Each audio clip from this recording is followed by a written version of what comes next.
She has done it in Cape Town, running a chaotic coalition arrangement. And out of that coalition arrangement, in the next election, the DA was rewarded with an outright majority, which means voters liked what she did. So can she do it in Johannesburg? Yes, it's conditional. Conditional on whether the politics and the dynamics of Johannesburg can be managed in similar way as in Cape Town. Helen Zille's return. Can the DA really fix Joburg? Helen Zille is back on the campaign trail and she wants to be mayor of Johannesburg. Some say she will bring Joburg back to its former glory. Others warn that black townships will remain neglected, just like in the Western Cape. So, is Helen Zille the savior of Joburg or just another politician recycling old promises? I doubt. The second thing is conditional on whether she can garner enough votes for her to have more leverage. Even if the DA doesn't cross 50+1, at least have more leverage that you need one or two political players to work within a coalition arrangement, which they can control. Can that happen in the city of Johannesburg? The dynamics and the voter profile of Johannesburg and the city of Cape Town are totally different. Which is why I think they announced so early on, because they want to work on this. So as she campaigns as inside the DA to be nominated as a candidate, and as she campaigns to win the hearts and minds of the voters of Johannesburg, I think she'll be crafting all of those strategies and permutations to try to win at least the numbers first, and then the next thing is a governing strategy. Joburg in crisis. Johannesburg is collapsing. Service delivery failures, lawlessness, and infrastructure decay are everywhere.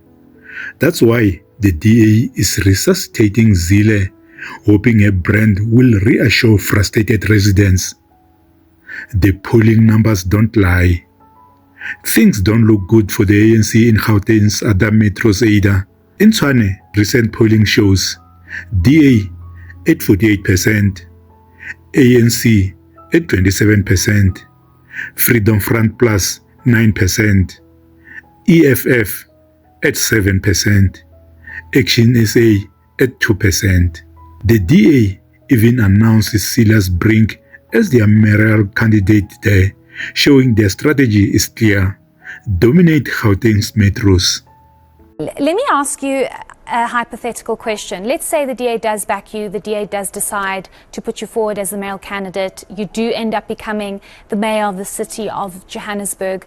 How exactly do you plan on dealing with the politics within this city? Because we don't know what's going to happen, but as you can see, if history is anything to go by, the mayor in the city of Johannesburg is musical chairs, literally. Every couple of years or every couple of months, there's a new mayor because of the internal politics within the city of Johannesburg. How is that, if at all, going to impact your mayorship?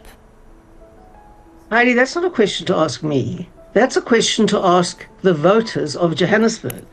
If they're going to split their vote amongst all sorts of tiny little parties, then that's what they're going to have, inevitably. There are only two parties that are big enough to take Johannesburg. One is the ANC and one is the DA. That is the choice that the voters have to make.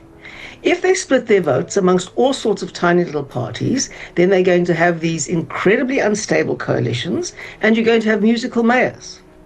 So that is a question to ask the voters. Do they want to carry on like this, or don't they? So if we look at the recent elections, the general elections, as much as a lot of people voted, a lot of people did not vote.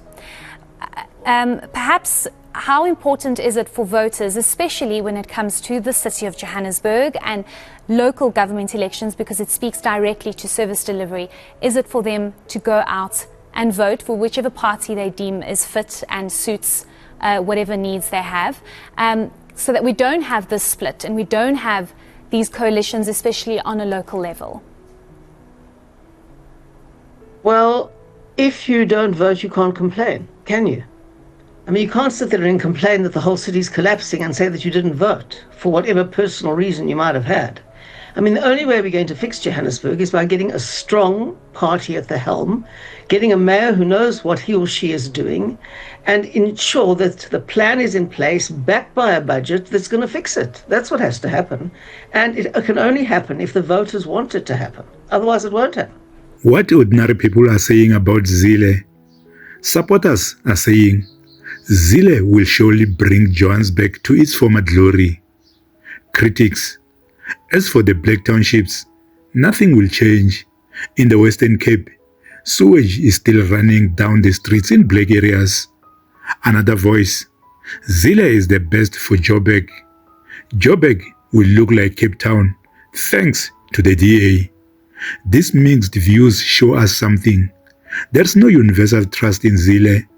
Some believe she will turn Joburg into another Cape Town. Others say inequality will only deepen. The bigger picture. Zille claims it's DA or ANC, nothing else. But South Africans are tired of being told they only have two choices. The people of Joburg, especially in the townships, want real solutions, not recycled promises from the same faces. I mean, you spoke about, how you first entered politics and the difficulties you faced. I mean, Mayor of Joburg's it's a pretty difficult ride. Of course it is. If we look at the people who've been there, it's been challenging. I've never looked for easy rides, right? But the frontier is really through municipal politics. I realized that when I was in Parliament in 2004. I realized that change would have to come from the bottom up, not the top down. So I left and became the mayoral candidate for Cape Town, and we managed to get the mayoral position on a 7-party coalition, which was quite difficult. And we managed to see that through. And then we won the province, and the rest is history in the Western Cape. Now we need to do the same thing in Gauteng. Johannesburg is truly up for grabs in 2026. Helen Zille may be banking on a legacy to swing votes, but the reality on the ground is divided. For some, she represents order and stability. For others, she's a reminder that black communities remain sidelined even under DA rule. That I have the experience and the background and the toughness and the resilience to take on this extraordinarily difficult task of trying to help fix Joburg. Now, no one person can never do it on their own, but the team needs a leader, and the team needs a leader with a plan. And I've spent weeks now studying every last detail at Johannesburg, and I'm putting together a plan that I believe is credible. I've got to present it at the candidate selection panel. We'll see what they think. I've got very good opponents, and I might not even be the candidate. But I'm putting myself out there because I believe that it's absolutely essential to rescue Joburg.